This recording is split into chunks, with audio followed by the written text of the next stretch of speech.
I had a previous business in procurement and supply. So I was supplying to one of the big uranium mines, doing excellent. I mean, for a one-man band, I was turning over 500,000 a month.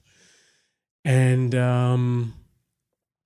the second year running, the first year, end of the year, we hit a bit of a snag because, so I was supplying them with all of their packaging solutions. We hit a bit of a snag because factory stop 15 December and start 15 January.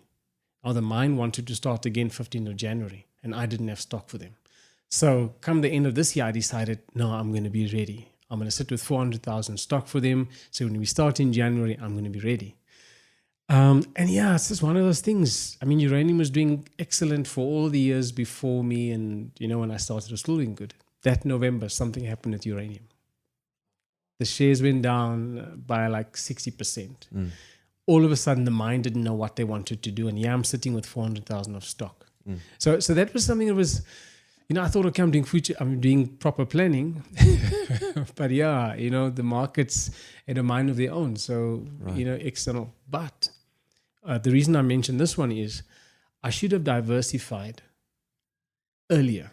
And I believe in every business that you have, if the business is going well, excellent, all is well and good. Whatever profits you're making, that also needs to be split, either into some type of investment, or you find something that's got a lower risk business that can basically run without you needing to be hands on, but it's running. It's something that can put bread and butter on the table and you keep on going.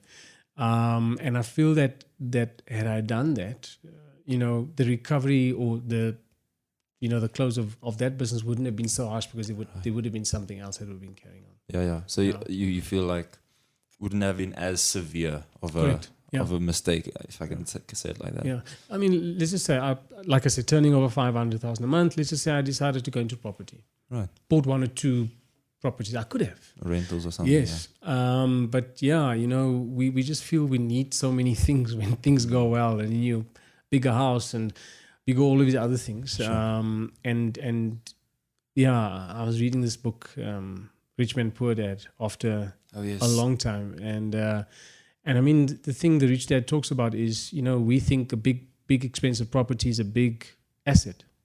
It's only an asset once it brings you in returns. That's the only time it's an asset. So now you say, no, earning this big money, so I'll buy a big house. But you're paying a big premium on the house, which means you've got a big liability. And I think as entrepreneurs, we need to try and keep those liabilities as low as possible. The only thing you spend money on is something that's going to bring you in return. So if you buy a new, whatever equipment you're buying, it must show you that this is where the return's going to be. You're not going to go out and buy a car that's bringing you absolutely no return. Or you're going to buy a bakkie that's going to be used to bring you, or a vehicle that's going to be used to bring you in return. Yeah.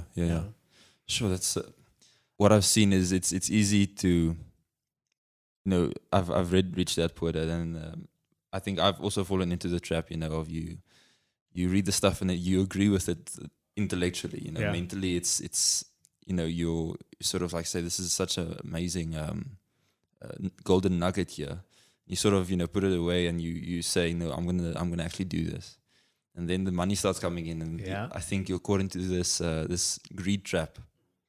It's like, but this month I might as well just, I can afford a new car, but should I, shouldn't I? So maybe you can tell us a story of how you managed maybe to just keep that in mind, and how you managed not to fall into that greed trap again and again. Hard knocks. The knock was so bad that, we had to go back to, I'm talking about going from a net income of 100,000 down to maybe 15,000. So, you look at so many different things and you say, man, yes, I was earning 100,000, I was earning a lot, but did I need to pay 33,000 on a bond? Did I need to pay 15,000 on a car? Because, had the business not gone so well, then, and I didn't have these high bills, I would have still been able to survive for a year plus. But now I only had 6 months. And then you put so much unnecessary pressure on yourself for those 6 months. And then you're also not mature enough to take decisions early enough. And I think that's key. As soon as you hit a rocky road, you need to be able to take mature decisions, not emotional decisions. So if you say, look, I need to let go of certain things that I have that are not helping me right now, get rid of them.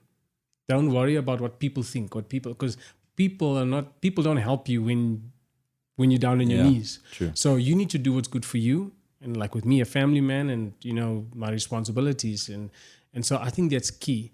But what brought me around to that, like I say, is just when you go through that phase and you realize, man, that was unnecessary. And I think it's also maybe just the economy where we're heading to now. In Namibia, we don't see the curve. We don't see the up curve in the near future. It might stabilize. So this is basically going to be the new norm for a few years before things start to gradually pick up. So what do we do in the current situation? And then we had to make a mature decision to say, it's not wise to buy. It's time to rent. It's the best time now not to, have HPs and vehicles and all of those things, unless, look, if you work for a corporate, yes, it's a different thing. I mean, they've got to have cars, and this is all part of their expenses. But as an entrepreneur, as an SME, you don't want to have these unnecessary monthlies, because it's the monthlies that basically, it's those monthly expenses that hurt us most. So try to keep your overhead as low as possible. See if you can diversify, or just save some cash for a rainy day. Yeah.